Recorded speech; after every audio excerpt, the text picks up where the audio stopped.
If you aren't familiar with the recent Watcher controversy, this video may not be for you. On April 19th, the YouTube channel Watcher Entertainment announced that they would be leaving the platform and instead moving to a website, which can be unlocked through a paid subscription for $5.99 a month or $59.99 per year. Watcher Entertainment is a company founded by Stephen Lim, Ryan Bergara, and Shane Madej, all ex-employees of BuzzFeed who are known for video production. The Watcher YouTube channel is known for series such as Puppet History and Ghost Files. Now, to get something out of the way, there's been a lot of misinformation regarding this announcement. They will still be posting on their YouTube channel. It'll just be mostly trailers and the first episode of every season, and the rest of the season will be available on their Watcher Entertainment website. There was also concern over whether the existing content would be put behind a paywall or still available on YouTube. The announcement video makes it seem like it's going to go behind the paywall, and so do articles written about this change. But there has been a recent pinned comment on the YouTube announcement video stating that all of the content will remain where it is. I don't know if that was intended from the start or was a reaction to the backlash, but it's good to know that Puppet History is staying right where it is. And for the people trying to claim that this is all Stephen Lim and Ryan Bergara and Shane Madej are being forced into this, no, they weren't. These are grown adults who own a business. I'm not going to pretend to know them, and neither should you. On one hand, I completely understand the move they're trying to make. They want Watcher to be a bona fide production company that has the freedom to not have to appease to advertisers. If they had larger budgets, they could fund their team better, and they could put more into the videos. They could be taken seriously in a professional setting because they're not just YouTubers. It is incredibly valid to want your business to grow and develop. However, their fans are not happy about this. The reactions range from mildly annoyed to positively livid. The comments under their Instagram post and on their YouTube announcement are pretty good evidence of this. There have been dozens of TikToks of fans expressing their disappointment, and in the past few days, they have been hemorrhaging subscribers on their YouTube channel. And today, I wanted to talk about why people are upset with Watcher Entertainment. Before getting into it, I do want to make clear that I am a fan of several of their series, so while I will try my best to be impartial, I can't completely remove my own bias. So I'll be sharing my personal opinion on why I think fans are so against this change, based on my own knowledge and observations.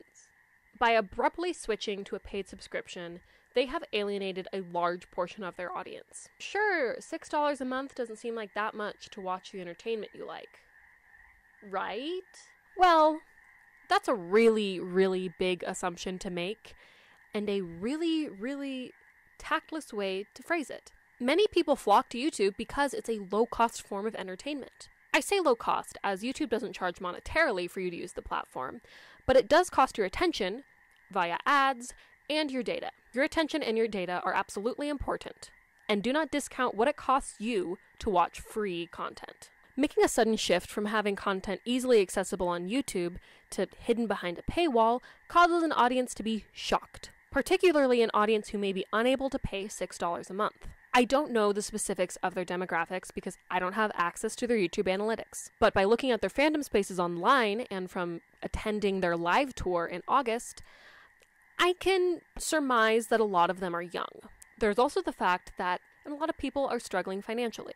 On Instagram, you can find numerous comments of people expressing how they will not be able to afford this service and are expressing dismay at no longer being able to consume this content. It would be hard to justify this $6 a month when you have a very limited base of content.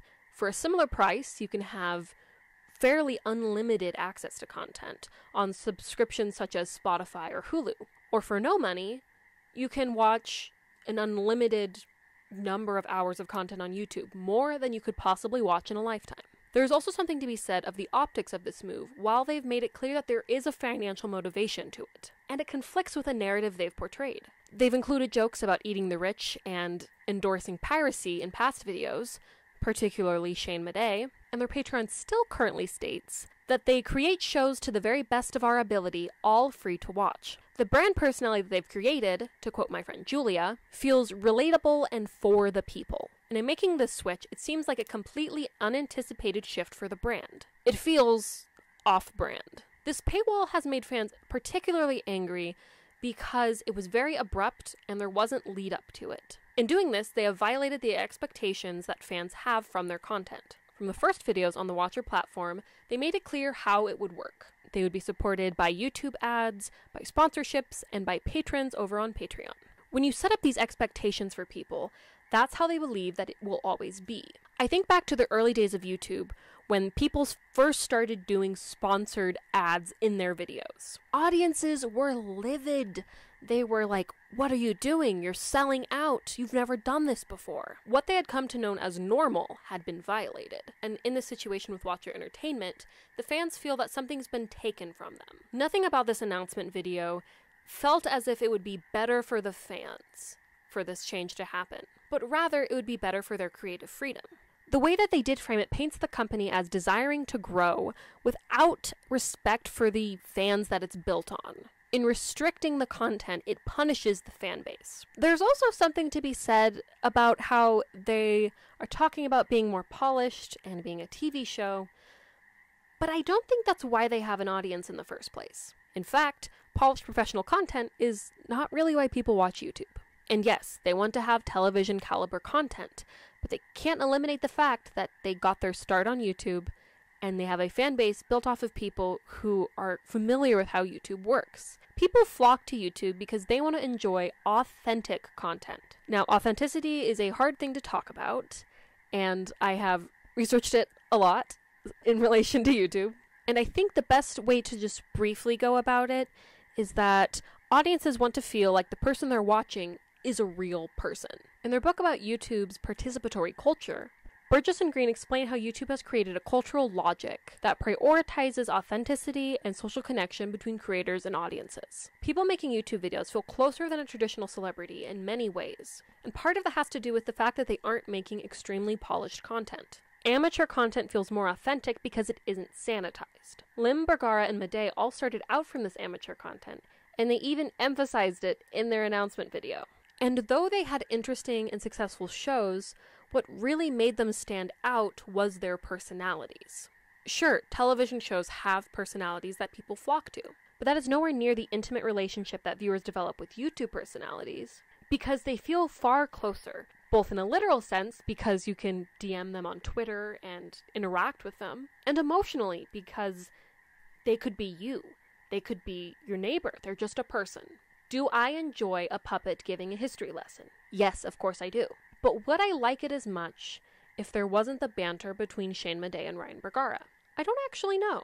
They have effectively cemented themselves as online personalities, and that is a major driving force as to why they have a fan base. Particularly regarding Bergara and Madej. I mean, they created an entire brand off of the two of them having this believer, non-believer dynamic regarding ghost hunting. They sold merch with their names on it. This brand is fairly cemented with them, and I very much understand wanting to move away from that, but it does make it difficult. I think it would be amazing if they could move away from the personality-driven content and have something a little more production-based, where they have a brand that you could just swap in different faces. Having new faces in the mix would not only just completely transform how much content they could make, it would dramatically extend the longevity of the platform. But because their content is so personality-based, and it formed in the parasocial petri dish that is YouTube, they have a pretty significant barrier to overcome. The content not featuring the three main, Lim, Bergara, and Madej, has not been successful on their channel. I think of the show Pretty Historic, which faded into obscurity because it wasn't getting the views. Though a poorly performing Watcher video still had a couple 100,000 views. They have an audience that is attached to them personally, and so it feels like a betrayal. Of course, their fans don't actually know them, but in saying, hey, if you want to still see me, you need to pay $6, they're violating trust between audience and creator. Now, what could they have done to not alienate a massive part of their fan base? What would have worked? I don't know their business. I am not privy to how their finances break down, and therefore I want to make it very clear that this is just speculation. And who knows, maybe my little business plan would not have worked. This is just based on my knowledge of business and media consumption. What I think they could and should have done is to make this switch a little more gradual. They could have created the streaming service and notified their audience, saying that content can be accessed there early, that there would be extra behind-the-scenes content, and that maybe there is even extended versions of shows. It would be similar to Patreon in that sense, which, by the way, they have over 5,000 monthly patrons who pay them on Patreon already. With this platform that would allow for extra content but doesn't restrict fans from what they are already used to, those who have the desire and the means to support them further financially could. And the emphasis could be put on making this platform look appealing. Rather than taking something away from the audience, you would be offering something to them that they want. Instead of paying for what they were already getting for free, they would be paying for something that they feel would be worth it. Oh, that was silly. Content could then roll out onto YouTube, maybe weeks or months later, where they could still collect AdSense and, depending on their specific business dealings, could potentially still have sponsorships. They'd make all the extra money still. Perhaps eventually you'd completely transition to the streaming service, but because you've already set up this expectation gradually, fans aren't shocked. But with videos on a paid service and on YouTube, they would literally get their cake and eat it too. You'd appease fans, you'd make money on your paid subscription service, where you get to be free and be independent, and then you'd also make money on YouTube. Awesome, I love capitalism. This idea of offering something new to your audience rather than taking something away from them, I think is the crux of the issue here. Imagine if every single day I handed you a coffee. Then one day I said, actually, that'll be $5. You wouldn't like that very much, and I suspect you might be questioning, do I actually want a coffee? Do I like coffee enough to pay for it? By giving it out and then rescinding it and asking for payment, I would be turning customers off who were already interested in my product. And then I made them question whether they even care about my product. They start to wonder if they only liked it because it was free. At least for myself at this point, I had to reevaluate whether I care about watcher entertainment enough. And I've been pondering, would it actually be worth it to me specifically to pay them $5.99 per month? From a purely business standpoint, that's really bad. Your target customers need to want your product. Whether you're selling coffee or content where you go and hunt ghosts, your customer needs to want your product, and you shouldn't be making your customer question whether they do.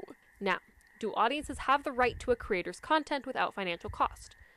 Of course not. Watcher can absolutely decide to do whatever they want with their content, and they don't really owe it to anyone. However, as both a company and popular online personalities, Watcher Entertainment is responsible. They're responsible for the way that they interact with their supporters and the ways in which they support them in return. Only time will tell whether this is a successful change for Watcher Entertainment. I cannot say. Whether Watcher Entertainment will still have fans remains unsolved.